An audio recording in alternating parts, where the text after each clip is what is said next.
วัสดีครับผมสวัสดีครับสวัสดีครับ FC ไทยลาวเมื่อสุขุสุคนมื้อนี้ก็มาพบมาพ่อกับบ่าวต้นบ่าวหลังแรงงานลาวอยู่ในประเทศไทยสวัสดีบ่าวหลังสวัสดีครับสวัสดีครับ FC บ่าวต้นสวัสดีครับ FC บาลังสวัสดีครับผมมื้อนี้เฮาก็นั่งเนาะเลิกงานเฮาก็มานั่งอัดคลิปคือเก่าเนาะอยู่ในสวนอยู่ในหมู่บ้านขอยอยากถามเจ้าว่าทหารนี่ต้องเป็นไปได้ถ้าเฮาคิดอยากเป็นทหารนี่นะการอยากเป็นทหารนี่บ่เฮาต้องอดทนบ่หรือจังไดต้องอดทนแล้วก็รับใช้ชาติจังซี่นะบาลังคิดว่านะครับบาลังเห็นประเทศไทยเป็นตัวอย่างจังซี่คือว่าทหารนี่ต้องอดทนอยู่แล้วเนาะทหารต้องอดทนบ่ว่าอุปสรรคหยังก็แล้วแต่ต้องอดทนแต่ว่าทหารบางประเทศน่ะอดทนน่ะกินเผือกกินมันกินกล้วย อดเผือกแบบว่าอดทนกับแนวกินบ่หรืออดทนอะไรน่าจะบ่มีแนวกินนะแบบว่ากินเผือกกินมันจังซี่นะกินเผือกกินมันแบบว่าเป็นทหารต้องอดทนนะเวลาเพิ่นโพสต์ในโซเชียลนะเป็นทหารต้องอดทนกินเผือกกินมันน่ะถ้าเป็นเจ้าเป็นทหารเจ้าสิอดทนได้บ่แบบนั้นเอ้าอดทนบ่ได้แล้วบาลังก็มันสิบ่มีแฮงหั่นสิจับปืนผู้ไปชูรบฮะโยคือเฮาเห็นทหารบางประเทศก็กินกล้วย กินมันสำปะหลังโอ้นั่นคือก็กินมาม่า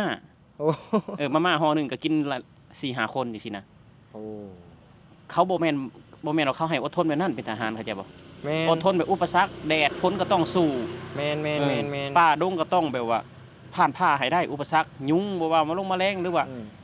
สัตว์เลื้อยคลานที่เป็นพิษต่างๆเพิ่นให้อดทนแม่นบ่อดทนแบบว่าสิแบบว่าศึกสินักสำใดก็ต้องอดทนเป็นทหารบ่แม่นสิอดทนแนวกินไดคือในประเทศไทยเนาะเพิ่นให้อดทนอย่างอื่นเพิ่นบ่ได้ให้อดทนแบบว่าอีหยังก็กินไปจังซี่นะคือ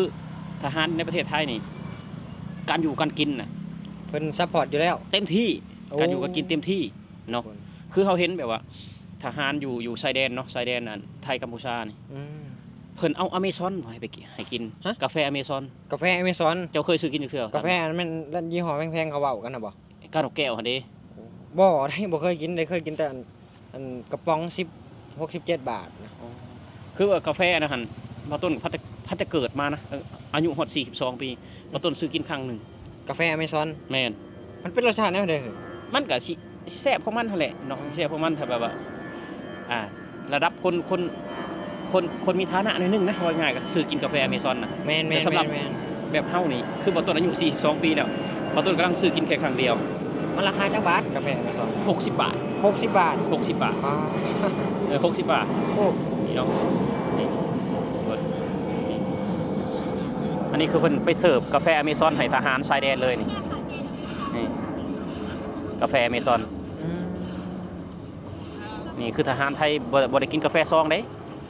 เพิ่นเสิร์ฟอเมซอนให้เลยเพราะว่าทหารนี่เป็นกำลังของชาติเป็นหัวของชาติเนาะเป็นผู้อยู่แนวหน้าปอ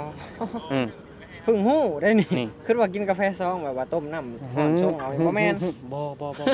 คือว่าคนไทยนี่เพิ่นเสิร์ฟให้เต็มที่เลยเนาะแบบว่าทหารอยู่แนวหน้าก็ต้องได้กินแนวดีๆอาหารก็คือครบ5 หมู่เห็นบ่เพิ่นกินอาหารไทยทหารไทยเพิ่นกินไข่ผักปลาครบ5 หมู่เนาะต้องให้มันครบมันเป็นถาดไผถาดมันเป็นถาดลุมบ่ได้ถาดไผถาดมันเห็นอยู่ในโรงเรียนก็คือกันแบบนั้นในโรงเรียนคือกันแบบโรงเรียนก็คือกันถาดทหารกับถาดโรงเรียนก็คือกันแบบอาหารต้องครบ5 หมู่หลายๆอย่างบ่แม่นว่าสิทหารแล้วอดทนกินเผือกกินมันแบบนั้นบ่แม่นเด้โอ้ยันว่าสังเกตเห็นทหารไทยบ่มีตัวใหญ่ๆแม่นมีแต่ตัวอ้วนมีตัวบึกมีตัวบึกแบบว่าแบบกล้ามเป็นมัดแม่นกล้ามเป็นมัดถ้าว่าเพิ่นว่าทหารต้องกินอิ่มเนาะต้องกินอิ่มต้องกินให้เต็มที่เพราะว่าอยู่แนวหน้ามันบ่คือบางประเทศได้ทุกคนแบบว่าเป็นทหารต้องอดทนกินเผือกกินมันบ่แม่นแบบนั้นแต่เพิ่นเว้าไปซื่อเพราะว่าอีหยังมันบ่มีกินมันบ่มีกินมันก็กินกล้วยกินเผือกไปจังซั่นกินมันแทนข้าวบางคนก็อยู่ในป่าก็หาเก็บเห็ดเก็บฮ้อนกินจังซั่นคือประเทศไทยเพิ่นมีอาหารของทหารอยู่แล้วเนาะเพิ่นมีงบอาหารกลางวันอาหารเที่ยงอาหารเช้าต้องกินเต็มที่บ่สิคักแท้แบบก็นั่นแหละหยังว่าเงินเดือน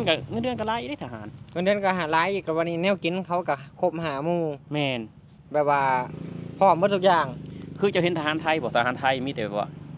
หน้าตาดีๆหุ่นดีๆหุ่นใหญ่ๆหน้าตาดีๆแม่นแบบว่าเอ้าเต็มนะแบบว่าเต็มบ่แม่นว่าส้มๆบ่แม่นส้มๆบ่แม่นหน้าโหบได้แม่นก็คือแบบว่าเต็มแบบบึกบันนะแบบแม่นหน้าแข้งขามนะย่างๆไปก็ได้แม่น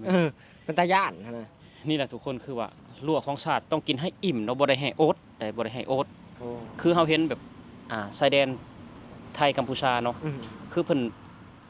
เอาอาหารไปซอยอาหารการอยู่การกินนี่ไปซอย แต่ว่าอาหารของทหารก็มีอยู่แล้วแต่ว่าเพิ่นไปซอยนะ เพิ่นไปซอย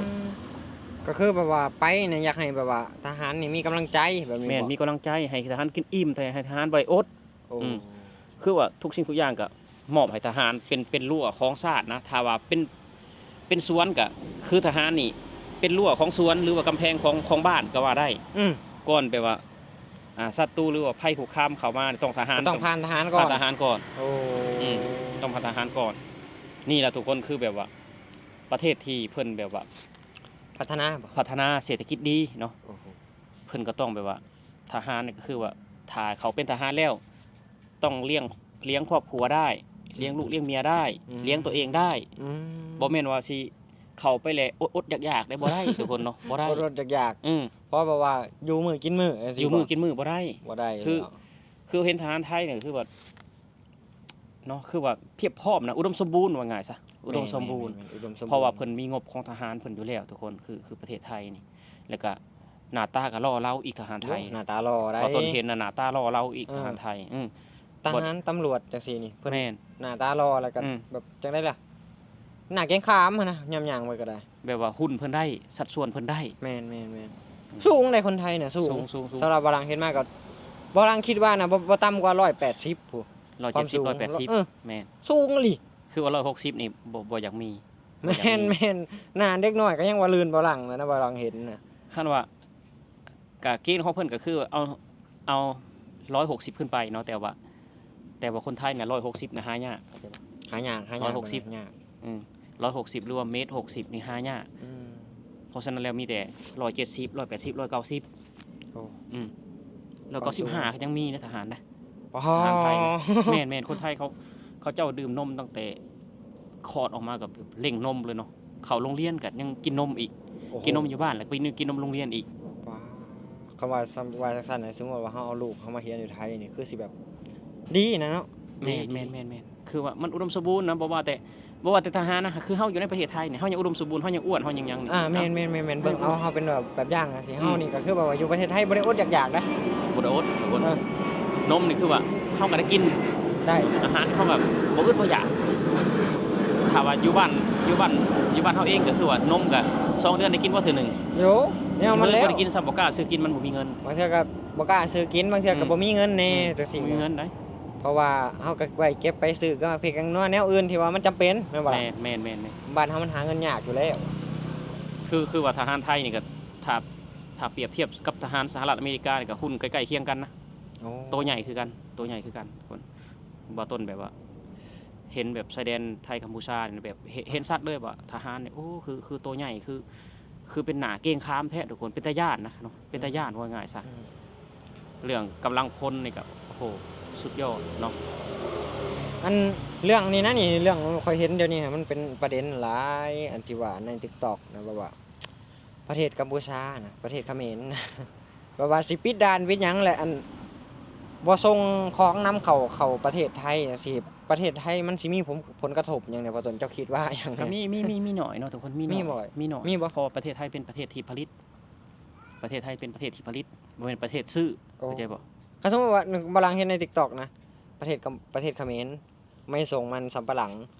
เข้าประเทศไทย ก็บ่เป็นหยังก็ไปซื้อจากลาวก็ได้ แบรนด์นี้อันเขาไปอันซื้อจากลาวได้ป่ะนี่ บ่ต้น เขาไปรับมาจากลาวได้ ขอบคุณเขมรเลยเนาะ บ่ต้นก็ขอบคุณเขมรเลยให้ประเทศไทยไปซื้อเอาอยู่บ้านเฮาเนาะบ้านเฮาก็คือว่าปลูกมันหลายเด้บ้าน แม่น เฮา ปลูกมันหลายแล้วก็บัดนี้ราคาขึ้นบัดนี้คนสินิยมเฮ็ด แม่ ได้บัดนี้ เกษตรกรก็คือเกษตรกรลาวเนี่ยก็คือปลูกมันนี่สุดยอดเนาะรองจากข้าวก็คือมันนี่แหละบ้านเฮาเฮ็ด แม่น ก็ขอบใจเขมรนะบ่ได้เครียดบ่ได้ให้เขมรนะคือว่าขอบใจเขมรเลย เอ้าคนเขมรมาเบิ่งนี่เขาสิว่าเจ้าประชดเลย ได้ ได้ ประชดก็ขอบใจเนาะที่เฮ็ดแบบนั้นก็เพราะว่ามันสิเฮ็ดให้เศรษฐกิจบ้านเฮาก็ดีขึ้นเพราะว่าสิมีนายทุนไปซื้อมันจากบ้านเฮาเฮ็ดให้เกษตรกรก็มีรายได้เฮ็ดให้พ่อให้แม่เฮาก็มีรายได้จากการขายมัน แม่นจากที่ว่าราคามันที่ว่าราคาที่ว่าตกต่ำในน้อยหนึง แม่น ก็สิอัพขึ้นมาในน้อยหนึง แม่น สิพอแบบว่าอยู่ได้การเกษตรของเฮามันบ่ แม่นก็ขอบใจนะบ่แม่นว่าสิเครียดสิให้เขมรขอบใจเนาะที่แบบว่าบ่ส่งมันให้ประเทศไทยเนาะ ก็ผลประโยชน์ก็ตกอยู่ประเทศลาวบัดนี้ โย ตกอยู่ลาว แนวมันแหละบ้านเกิดเมืองนอนเฮานี่แหละบัดนี้ แม่น เฮากับดีใจเด้ดีใจเด้ก็เป็นแนวนี้ดีใจเด้ ดีใจ คือบ่ลังดีใจ แล้วก็อยากขอบคุณหลายๆที่ว่าประเทศเขมรปิดด่านปิดหยังหั่นน่ะเออ คือว่าบ่ซื้อมันสำปะหลังเลยก็บ่นำเข้าน้ำมันจากไทยอีกเนาะ เออ น้ำมันก็บ่นำเข้าจากไทยอีก อันที่ว่าดังใน TikTok เดี๋ยวนี้ก็น้ำมันขาดแคลนแล้วประเทศเขมรนะ อืม น้ำมันเติมรถนั่น อืม เขาแห่หลั่งไหลมาเติมอยู่ประเทศไทยเบิดบ่หลังว่าสร้างเป็นแนวนี้เนาะเฮ็ดไปได้ มันก็มีผลกระทบเมื่อหาละเพราะว่า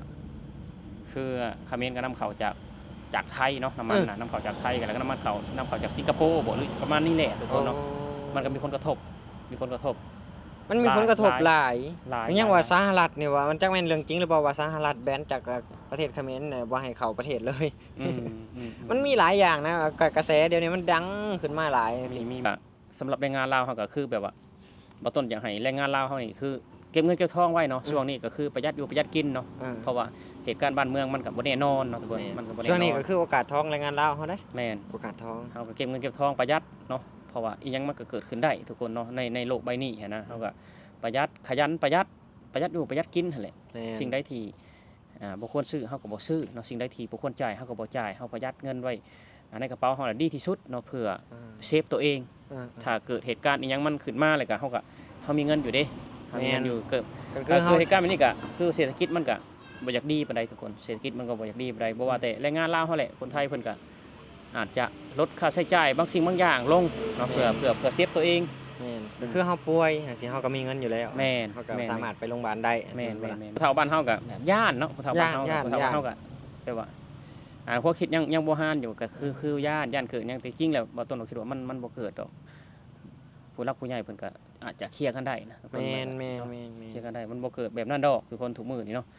สงครามจิตวิทยาทุกมื้อ เพราะว่ามัน สงครามแบบ ยุค เนาะ เท่าไรแล้ว แม่ เดี๋ยวน นี้มัน แม่น ทันแห่งทันสมัยไป ปี เรื่อยๆ 2025แล้ว แม่น ปี2025แล้วเฮาก็บ่ต้นคิดว่าสิแก้ไขด้วยสติวิธีเนาะสติวิธีก็ขอให้แรงงานลาวเฮาก็สบายใจได้ก็เฮ็ดงานปกติเนาะ แม่น สิ่งที่แบบกังวลก็คือให้เก็บเงินเก็บทอง